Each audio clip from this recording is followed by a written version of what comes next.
മലപ്പുറം ജില്ലയിൽ ബിജെപിയുടെ വളർച്ച തുറന്ന് സംബന്ധിച്ച സിപിഎം ജില്ലാ സമ്മേളനത്തിലെ പ്രധാന അജണ്ടകളിൽ ഒന്നാണ് ബിജെപിയുടെ വളർച്ച. ബിജെപിയുടെ വളർച്ച അതീവ ഗൗരവത്തിലാണ് കാണുന്നതെന്ന് സിപിഎം മലപ്പുറം ജില്ലാ സെക്രട്ടറി എൻ മോഹൻദാസ് പറഞ്ഞു. ജനുവരി 1, 2, 3 തീയതികളിലാണ് ജില്ലാ സമ്മേളനം നടക്കുന്നത്.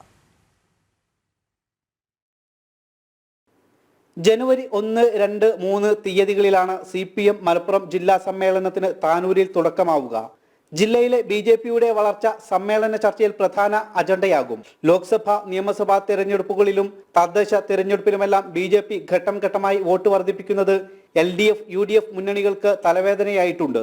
അതുകൊണ്ട് തന്നെ ഇത്തവണത്തെ സിപിഎം ജില്ലാ സമ്മേളനത്തിലെ പ്രധാന അജണ്ടകളിലൊന്ന് ബിജെപിയുടെ വളർച്ചയാണ്. വളരെ ഗൗരവത്തിൽ ഞങ്ങൾ കാണുന്ന കാര്യമാണ്. മലപ്പുറം ജില്ലയിൽ UDF, BJP വളർച്ച ഉണ്ടായിട്ടുണ്ട്. BJPയുടെ വോട്ട് ഗണ്യമായി വർദ്ധിച്ചിട്ടുണ്ട്. പല തെറ്റിദ്ധാരണകളുടെ ഭാഗമായിട്ട് ഞങ്ങൾക്ക് വോട്ട് ചെയ്തിരുന്ന ഒരു വിഭാഗവും BJPക്ക് വോട്ട് ചെയ്തിട്ടുണ്ട്.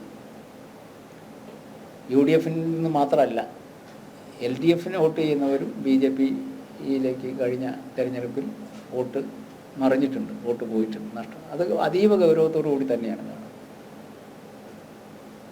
പല കാരണങ്ങളാൽ പാർട്ടിയുമായി അകന്നവരെ പാർട്ടിയോട് അടുപ്പിക്കുക എന്നുള്ളതാണ് ഞങ്ങളുടെ സംഘടനാപരമായി സുപ്രധാനമായ ഒരു തീരുമാനമാണ്. ആ പ്രവർത്തനം ഞങ്ങൾ ഒരു പ്രധാനപ്പെട്ട അജണ്ടയായിട്ട് കാണുകയാണ്. ഈ സമ്മേളനവും അത് സംബന്ധിച്ചിട്ടുള്ള തീരുമാനങ്ങൾ എടുക്കും.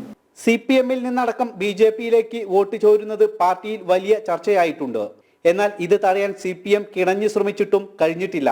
തെറ്റിദ്ധാരണയുടെ പേരിലാണ് CPMൽ നിന്ന് പ്രവർത്തകർ BJPയിലേക്ക് കൊഴിഞ്ഞു പോകുന്നതെന്ന് പറഞ്ഞ് ജില്ലാ സെക്രട്ടറി കൈ കഴുകാൻ ശ്രമിക്കുന്നുണ്ടെങ്കിലും അണികൾ തൃപ്തരല്ല. അതുകൊണ്ട് തന്നെയാണ് ജനുവരി ആദ്യം തുടങ്ങുന്ന ജില്ലാ സമ്മേളനത്തിൽ ഈ വിഷയം പ്രധാന അജണ്ടയാക്കാൻ തീരുമാനിച്ചതും. ശിവദാസ് കന്മനം, ജനം, മലപ്പുറം.